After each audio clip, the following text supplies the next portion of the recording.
أعوذ بالله من الشيطان الرجيم. بسم الله الرحمن الرحيم. وقال الذين كفروا لا تسمعوا لهذا القرآن والغوا فيه لعلكم تغلبون فلنذيقن الذين كفروا عذابا شديدا ولنجزينهم أسوأ الذي كانوا يعملون.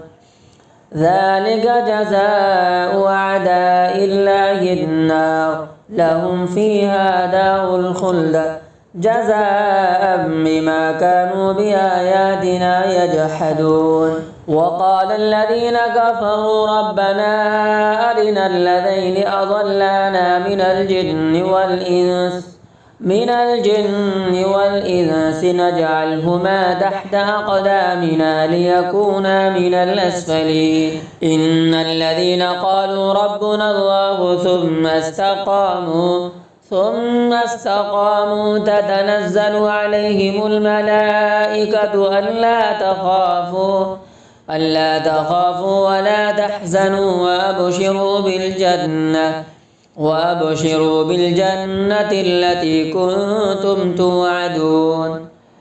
نحن أولياؤكم في الحياة الدنيا وفي الآخرة ولكم فيها ما تشتهي أنفسكم ولكم فيها ما تدعون نزلا من غفور رحيم.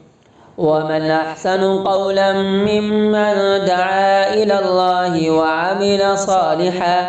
وعمل صالحا وقال إنني من المسلمين. ولا تستوي الحسنة ولا السيئة ادفع بالتي هي أحسن فإذا الذي بينك وبينه عداوة كأنه ولي حميم.